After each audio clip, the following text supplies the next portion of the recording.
नमस्कार, मी दीपाली राऊत पुरंदर एक्सप्रेसमध्ये आपले स्वागत करीत आहे. पुरंदर किल्ल्यावर संभाजी महाराजांची शासकीय जयंती उत्साहात साजरी. पुरंदर किल्ल्यावर संभाजी महाराज यांची शासकीय जयंती साजरी व्हावी अशी मागणी पुरंदर प्रतिष्ठानच्या वतीने प्रशांतदादा पाटणे करीत होते. या मागणीला आमदार विजयबापू शिवतारे यांच्या पाठपुराव्यामुळे यश आले. 14 मे रोजी बापूंनी त्या ठिकाणी सांगितलं आणि या कार्यक्रमाची सुरुवात सुद्धा बापू तुम्ही केली आणि मग सगळ्या सहकार्यांनी आणि अगदी आपल्या आर्मीने सुद्धा यामध्ये आपापला खालीचा वाटा हा सगळ्यांनी उचलला, याचं मला खूप समाधान आहे. आज छत्रपती संभाजी महाराजांचं नाव आणि त्यांचा पराक्रम हा पूर्ण महाराष्ट्राचा नाही तर हिंदुस्थानाच्या परिचयाचं मुद्दा आहे. छत्रपती संभाजी महाराज प्रचंड पराक्रमी, प्रचंड बुद्धिमान आणि बरोबरीने संवेदनशील असले. बालपणामध्येच छत्रपती शिवाजी महाराजांबरोबर मोहिमांना जाणं, त्याच काळामध्ये तह, लढाया, स्वारी, दौरे, पराक्रम या सगळ्या गोष्टींचं बाळकडूच छत्रपती संभाजी महाराजांना छत्रपती शिवाजी महाराजांच्या आशीर्वादाने सातत्याने मिळालं. आणि म्हणूनच ज्या वेळेला बलाढ्य तत्कालीन क्रूर औरंगजेबाशी लढाई झाली, 9 वर्ष आणि त्यापेक्षा जास्त काळ संभाजी महाराजांनी औरंगजेबाला सडो की पळो केलं. इतकी प्रचंड ताकद ही छत्रपती संभाजी महाराजांच्या स्वतःच्या शौर्यामध्ये. छत्रपती संभाजी महाराज बुद्धिमान, भाषाप्रभू, संस्कृतचे गाडे अभ्यासक, संस्कृत मध्ये लिखाण, इंग्रजीची उत्तम जाण, मराठीत लिखाण. आणि मला या ठिकाणी सांगायचं बापू, हिंदीमध्ये सुद्धा ग्रंथांची निर्मिती ही छत्रपती संभाजी महाराजांनी केली. मला राजकीय विधान करायचं नाही, पण हिंदी आणि भाषेवर ज्या पद्धतीने आसू कोरले जातात त्यांना सुद्धा छत्रपती संभाजी महाराजांच्या जीवनात त्यांनी भाषेवर केलेलं प्रेम हे अंजन ठरू शकतं असं मला त्या ठिकाणी. बरोबरीने कविभूषण, वादविवाद आणि तेवढंच नाही तर इंग्रज लोकांशी सुद्धा त्यावेळेला चर्चा करून राजकीय भूमिका स्पष्ट करण्याचं काम ही ताकद छत्रपती संभाजी महाराजांची होती. छत्रपती संभाजी महाराजांनी स्वतःचं मातृप्रेम हरवल्यानंतर सुद्धा घराणं आणि आपल्या घरातील सर्व बंधू आणि सर्व मातांवर त्याच आत्मीयतेने, आईच्या भावनेने, बंधूच्या भावनेने प्रेम केलं. आणि म्हणून धर्मरक्षक म्हणून त्यांची ओळख हीच आपल्याला प्रेरणा देणारी आहे. त्या पुरंदरवर आल्यावर तो पाळणा आणि तो जन्मदिवस, जन्मजयंती साजरी करण्यामध्ये सहभाग मिळाला, हेच पुण्य आम्ही झाले. आणि आपण तुम्ही असाल, मी असेल, अधिकारी असतील, आपण सगळे असू, याच धर्मरक्षणावर, याच स्वराज्य रक्षणावर, याच आमच्या रयतेवर त्यांची सेवा करून वात्सल्य, प्रेम आणि कर्तव्य करणं, याच मार्गावर माननीय मुख्यमंत्री देवेंद्रजी असतील, उपमुख्यमंत्री एकनाथ शिंदे साहेब असतील, उपमुख्यमंत्री अजित दादा असतील, उदय सामंत असेल, मी असेल, आपण असाल, सगळे आपण त्या ठिकाणी मार्गक्रमणा करणं हे आपलं कर्तव्य म्हणून आपण या ठिकाणी बापू माचीचा उल्लेख केला, वाड्याचा उल्लेख केला, ज्या ठिकाणी माझ्या शंभू महाराजांचा जन्म झाला त्या वाड्याच्या भिंती जीर्ण झाल्या, त्या पुन्हा संवर्धन आणि जतन त्याबरोबर जी कायद्यात असेल त्या पद्धतीने पुनर्बांधणी पुनर्वसन याचं पत्र तुम्ही मला द्या आणि ही मागणी आपल्या सगळ्यांची सुद्धा आहे. खरंय आर्मीकडे दिलाय याच त्या ठिकाणी आपल्याला जाहीर वचन देतो, भारताच्या संरक्षण मंत्र्यांकडे मी जाऊन बैठक येईन आणि आर्मीच्या परवानगीच्या बाबतीत त्या ठिकाणी सकारात्मक आपण सुद्धा परवानगी आपल्याकडे आणि पुरातत्व विभाग या परवानगीनंतर आपली माची, आपला वाडा, आपला परिसर या परवानगीने पुन्हा पुनरुज्जीवित करू, पुन्हा जतन संवर्धन करू आणि एक दिवस तिथेही आपण जन्म जयंतीचा कार्यक्रम सगळे मिळून करू या दिशेने आजपासून काम करू. छत्रपती संभाजी महाराज की जय. छत्रपती संभाजी महाराज की जय. आपण सगळ्यांनी मला बोलवलं, सन्मान दिला, याबद्दल धन्यवाद व्यक्त करतो. जय हिंद, जय महाराष्ट्र. धन्यवाद.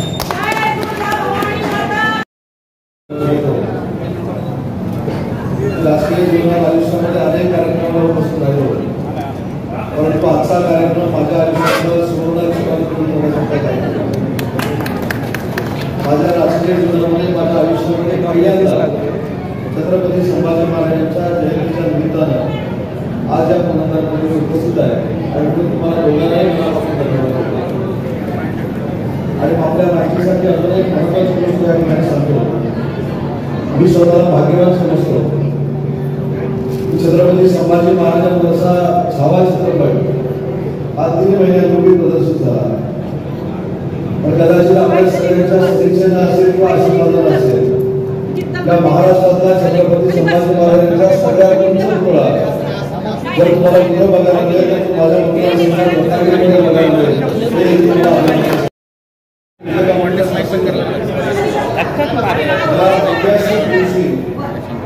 एक महत्वाची गोष्ट आपण सांगतो, छत्रपती संभाजी महाराजांचं वास्तव्यानं पुलिस झालेला माझा रत्नागिरी जिल्हा आहे. रत्नागिरी जिल्ह्याच्या कसब्या या गावामध्ये छत्रपती संभाजी महाराजांचं वास्तव्य होतं. राज्याचे तत्कालीन मुख्यमंत्री एकनाथ शिंदे साहेब असतील, विद्यमान मुख्यमंत्री देवेंद्रजी असतील किंवा अजितदादा असतील, यांच्या पुढाकारानं आमच्या कसब्यामध्ये जागतिक दर्जाचं छत्रपती संभाजी महाराजांचं महायुतीच्या सरकारने घेतलेलं आहे आणि मला असं वाटतं ती घोषणा करण्याचं आमच्यासारखं दुसरं कुठेतरी ठिकाण कुठचंही असू शकत नाही आणि म्हणून मी आपल्याला शब्द देतो भविष्यामध्ये 2 वर्षांनी ज्यावेळी तुम्ही रत्नागिरीमध्ये याल त्यावेळी तुम्हाला अभिमान वाटेल आणि आपल्या शंभूराजांना साजेसं असं स्मारक हे जागतिक स्तरावरचं आम्ही उभं करू. एवढाच शब्द त्या कार्यक्रमाच्या निमित्तानं देतो. मला या ठिकाणी बरोबर आदर सत्कार केला, पवित्र स्थळाचं दर्शन घेण्याची संधी विजय बापू आपल्याकडे मला मिळाली, त्याबद्दल मनापासून धन्यवाद देतो. आणि माझ्या रत्नागिरी जिल्ह्यामध्ये राज्यपाल येणार असल्यामुळं पालकमंत्री या नात्यानं तिथे मला उपस्थित राहणं आवश्यक आहे आणि म्हणून आपल्या सगळ्यांची दिलगिरी व्यक्त करून तुम्हाला सगळ्यांना शुभेच्छा देऊन माझा प्रोग्राम संपवतो. जय हिंद, जय महाराष्ट्र.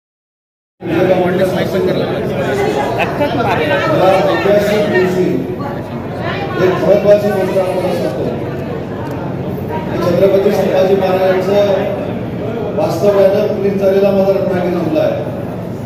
रत्नागिरी जिल्ह्याच्या कसब्या या गावामध्ये छत्रपती संभाजी महाराजांचं वास्तव्य होतं. राज्याचे तत्कालीन मुख्यमंत्री एकनाथ शिंदे साहेब असतील, विद्यमान मुख्यमंत्री देवेंद्रजी असतील किंवा अजितदादा असतील, यांच्या पुढाकारानं आमच्या कसब्यामध्ये जागतिक दर्जाचं छत्रपती संभाजी महाराजांचं महायुतीच्या सरकारने घेतलेलं आहे आणि मला असं वाटतं ती घोषणा करण्याचं आमच्यासारखं दुसरं पवित्र ठिकाण कुठचंही असू शकत नाही. आणि म्हणून मी आपल्याला शब्द देतो, भविष्यामध्ये 2 वर्षांनी ज्यावेळी तुम्ही रत्नागिरीमध्ये याल त्यावेळी तुम्हाला अभिमान वाटेल आणि आपल्या शंभूराजांना साजेसं असं स्मारक हे जागतिक स्तरावरचं आम्ही उभं करू. एवढाच शब्द या कार्यक्रमाच्या निमित्तानं देतो. मला या ठिकाणी बोलवलं, आदर सत्कार केला, या पवित्र स्थळाचं दर्शन घेण्याची संधी विजय बापू आपल्याकडे मला मिळाली, त्याबद्दल मनापासून धन्यवाद देतो. आणि माझ्या रत्नागिरी जिल्ह्यामध्ये राज्यपाल येणार असल्यामुळं पालकमंत्री या नात्याने तिथे मला उपस्थित राहणं आवश्यक आहे. आणि म्हणून आपल्या सगळ्यांची दिलगिरी व्यक्त करून तुम्हाला सगळ्यांना शुभेच्छा देऊन माझा प्रोग्राम संपवतो. जय हिंद, जय महाराष्ट्र. आज बुधवार 14 मे आपल्या शंभूराजांची जन्मदिवस जयंती आणि या कार्यक्रमासाठी विशेषतः अतिशय प्रेमाने जबाबदारीने कर्तव्य म्हणून उपस्थित असणारे माझे अगदी 1996 पासूनचे मित्र म्हणजे 28 वर्ष आणि राज्याचे सांस्कृतिक मंत्री आदरणीय आशिष शेलार साहेब, हा कार्यक्रम ज्यांनी 2007-2008 ला सुरुवात केली 14 वर्ष, ते पुरंदर प्रतिष्ठानचे प्रशांत पाटणे, इतर सर्व संघटना इथे ज्या आलेल्या आहेत त्या सर्व संघटनांचे पदाधिकारी, अध्यक्ष पाहण्यासाठी उपस्थित असणाऱ्या आमच्या माता भगिनी, महिला वर्ग, या सर्वांचं प्रथमतः मी या पवित्र भूमीमध्ये मनोपूर्वक असं पुरंदरच्या वतीने सहर्ष स्वागत करतो. शेलार साहेब,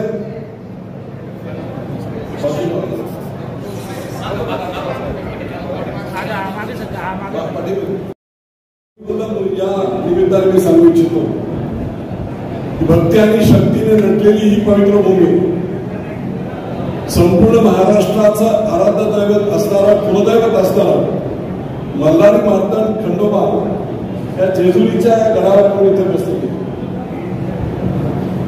संपूर्ण महाराष्ट्रामध्ये नाथपंथीयांसाठी एकदम आदर्श असणारा एक दैवत ते म्हणजे कानिपनाथ, इथून उत्तरेच्या बाजूला गडावर बसलेली.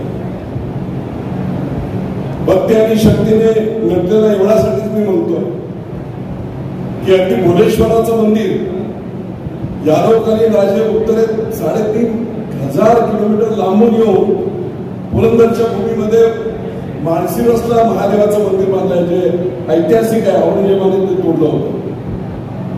ही झाली भक्तीची प्रतिका, शक्तीची प्रतिका सांगतो.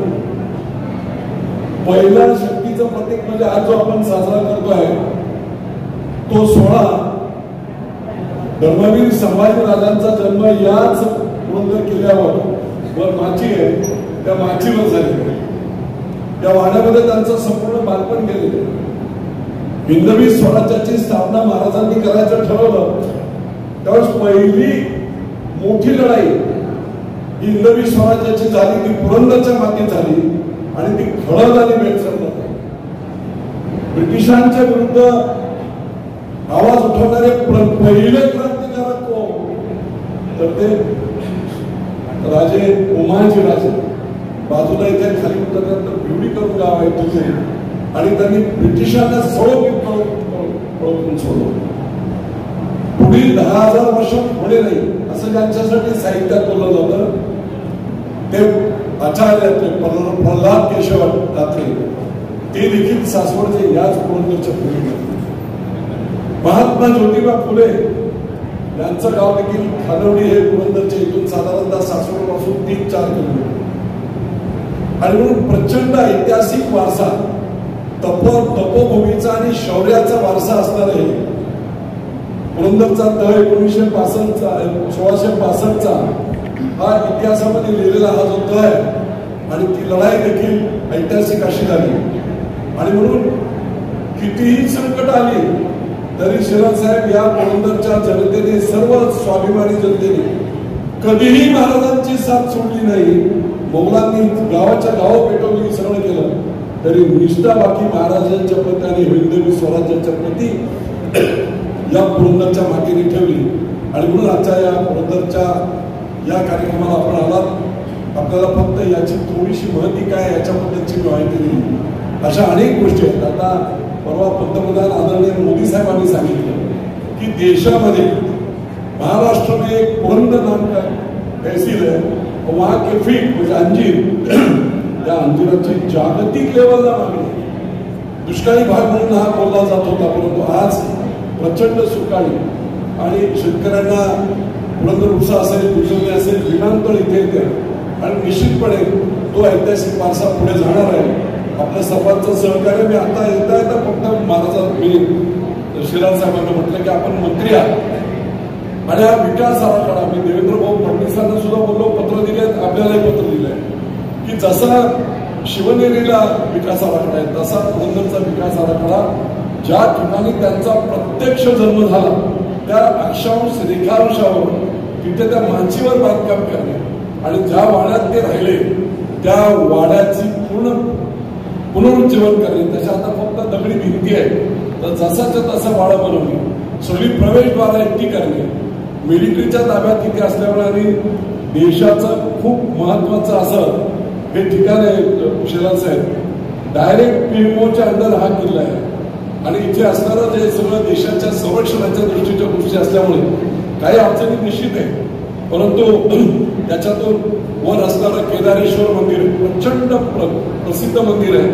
महाराज दररोज तिथे इथे असायचे, त्यावेळेस जायचे. शंभूराजे देखील आणि शिवाजीराजे देखील त्यांच्या पदपर्शाने पावन झालेलं ते मंदिर आहे. छोटंसं दगडी मंदिर आहे. एवढा 400 वर्ष झाले तरी एक स्क्रॅच सुद्धा त्याच्यावर आलेलं नाही आणि मग तिथे सुद्धा ब्युटिफिकेशन करणे वगैरे असा पुरंदरचा हा शंभूराजांचा विकास आराखडा एक 200-300 कोटीचा जर केला तर हे एक मोठं प्रेरणास्थान आहे. काही दिवसापूर्वीच छावा चित्रपट आला आणि त्याच्या माध्यमातून सर्व देशाला, फक्त महाराष्ट्राला नाही सर्व देशाला शंभू महाराजांनी जे बोललं होतं की जगावं कसं हे शिवाजी महाराजांनी सांगितलं, पण मरावं कसं हे शंभूराजांनी देशाला दाखवून दिलं. आणि त्या पवित्र भूमीमध्ये निश्चितपणे एक चांगल्या प्रकारचं काम निश्चितपणे आपण करू. मुख्यमंत्री देवेंद्र एकनाथ शिंदे असताना देखील या मागण्या आपण केल्या होत्या, त्याच्यावर चर्चा झाल्या होत्या. पण मला अतिशय संवेदनशील असणारे आमचे मंत्री इथे पायऱ्या चढत असताना मला म्हणाले, अरे बापू सांस्कृतिक मंत्री मी इमिडिएट मीटिंग लावतो आणि आराखड्याचं काम सगळ्या तुमचे जेवढ्या एजन्सीज आहेत PWD पासून सगळ्यांना हे करून मीटिंग लावून आपण त्याच्यावर बैठक घेऊन निर्णय घेऊ. मी आत्ताच आपल्या सगळ्यांना सांगू इच्छितो की आशिष शेलारांसारखा एक कर्तृत्ववान मंत्री त्यात आला, निश्चितपणे आपला विकास आराखडा होणार आणि हे पवित्र स्थान अख्ख्या देशाला, महाराष्ट्राला नाही देशाला तरुणांना ऊर्जा देण्याचं एक महत्वाचं ठिकाण होईल अशी अपेक्षा आपल्या सर्वांच्या वतीने व्यक्त करतो. आपण सर्वांनी बोलावलं, मान सन्मान केला त्याबद्दल पुरंदर प्रतिष्ठान असेल, बाकीच्या सर्व संस्था ब्रिगेड असेल, सर्वांचा मी मनपूर्वक असा आभार मानतो.